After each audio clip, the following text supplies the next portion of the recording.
Welcome back to my YouTube channel. আৰু ৰাতি এতিয়া মানে বৰষুণ দি আছে যে সেইকাৰণে মাতটো অকণ ভালকৈ নহ'লেও পাৰে। এতিয়া বৰষুণ দি আছে ৰাতি আৰু ৰাতিতে বাজিছে 8:30। তো মই ভাত বনাবলৈ আহি গ'লোঁ। আজি মই কি বনাওঁ আপোনালোকক দেখাম। মই আজি বনাব লৈছোঁ ষ্ট্ৰীম ৰাইচ, মানে কি বুলি কয় এইটো, কি কি ভাত বুলি কয় এইটো, এটা চেৱা দিয়া ভাত ন, বনাবলৈ ট্ৰাই কৰিছোঁ। অকণমান চাউল লৈছোঁ, চেৱা দিয়া ভাত মই আজি বনাম বুলি ভাবিছোঁ। কেনেকুৱা হয় নাজানো। ৰাইচ কুকাৰৰ তাতে, ৰাইচ কুকাৰ নহয় চৰি, ইডলি য'ত বনাওঁ আমি ইডলি ষ্টেণ্ডতে বনাম বুলি ভাবিছোঁ। তাৰ কাৰণে মই চাউল অকণমান, মানে নৰ্মেল চাউল যিটো আমি ভাত খাওঁ সেইটো চাউলে বনাম, দেখাইছোঁ আপোনালোকক। এয়া চাউলখিনি মই তিয়াই থৈছিলোঁ, হ'ল 1 ঘণ্টামানটো হৈ গ'ল। তেন ভালকৈ ধুই লওঁ। অকণমান মই বনাই চাওঁ, ঢেৰ নাই লোৱা কাৰণ বেয়া হ'ব পাৰেতো, সেইকাৰণে মই সেইখিনি ধুই লওঁ। এতিয়া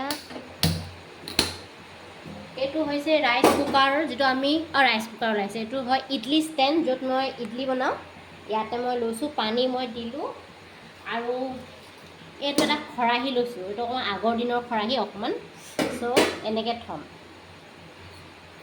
এইখিনি যিখিনি চাউলখিনি সেইখিনি মই ইয়াত দি দিম।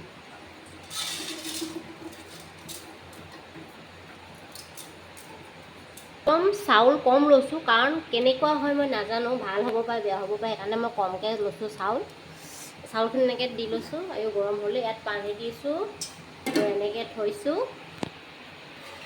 আৰু মই এইখনে ঢাকন মাৰি দিওঁ এনেকৈ, আৰু গেছটো কমাই দিওঁ অলপ। এয়া মই বনাইছোঁ চেৱা দিয়া ভাত। তাৰ পৰা বনাম এয়া ঢেকীয়া ভাজি। ঢেকীয়া কাটি থৈছে, অলপ ক'লা ক'লা পৰিলে কিন্তু একো নহয়, বেয়া পাত নহয়, কাটি থোৱাৰ কাৰণে। আলু 2ডোখৰমানো আছে।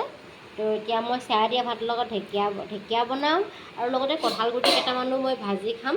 গতিকে ভিডিঅ'টো চাই থাকক কেনেকৈ বনাওঁ।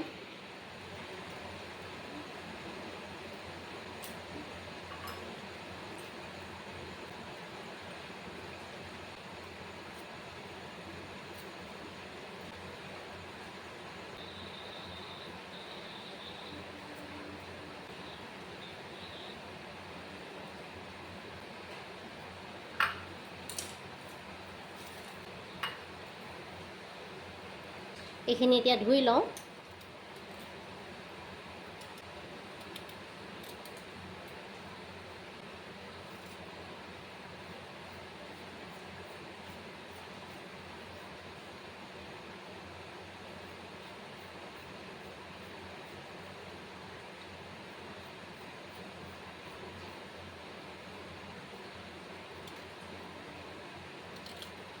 এয়া মোৰ কঁঠাল গুটি আৰু আলু কাটি হৈ গ'ল। চ' এতিয়া মই বনাম ঢেকীয়া, আৰু এইফালে চাউলখিনি হৈ আছে। কেৰাহী হৈছে গৰম, মই তেল দি দিওঁ ঢেকীয়াৰ কাৰণে আছে। আৰু এয়া লৈছোঁ মই ৰচুনে তেল মাৰি প্ৰথমতে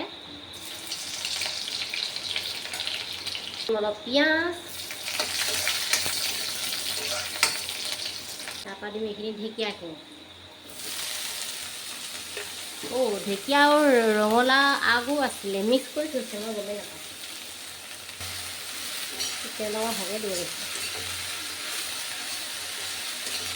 আদা আৰু শুকান জলকীয়া দিছোঁ, হালধি। আৰু এইফালে ভাতখিনি দেখিছেনে, অলপ অলপ ফুটি উঠিছে, দেখিছে। আৰু চাউলটো মানে পুৰণা চাউল হয়, আকৌ ৰঙা ৰঙা আছে। এইয়া ভাত ফুটে, মানে পানী বিনা পানীত। আৰু এয়া হৈছে, আৰু অকণমান দেৰি লাগিব, ঢাক মাৰি থওঁ।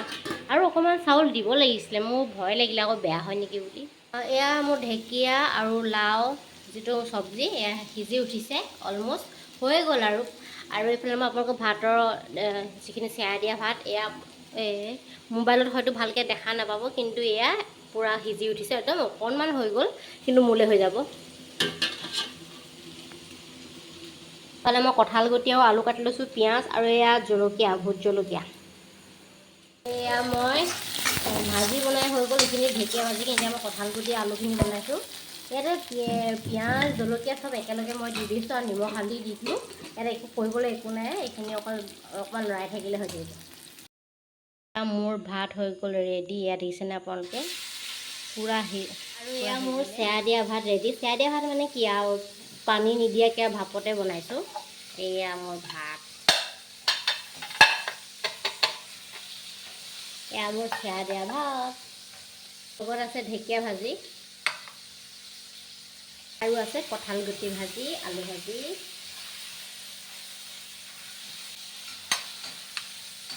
লগতে পিঁয়াজ। চ' তেন্তে গাইজ মোৰ এয়া ভাত হৈ গ'ল ৰেডি। এয়া হৈছে চেয়া দিয়া ভাত মোৰ মতে, আৰু এয়া ঢেকীয়া ভাজি, কঁঠাল গুটি, আলু আৰু পিঁয়াজ অকণমান। চ' মোৰ ৰাতি আজি ডিনাৰ হৈ গ'ল, একদম টেষ্টি খানা। আৰু এতিয়া মই ৰখিব পৰা নাই, সোনকালে ভাত খাওঁ। আৰু মোৰ ভিডিঅ'টো চোৱাৰ বাবে থেংক ইউ। আৰু আপোনালোকে ভিডিঅ' যদি ভাল পায় চাই তেন্তে প্লিজ চেনেলটো ছাবস্ক্ৰাইব কৰিব, ভিডিঅ'টো লাইক কৰিব আৰু ভিডিঅ'টো যিমান পাৰে শ্বেয়াৰ কৰি দিব। Bye bye.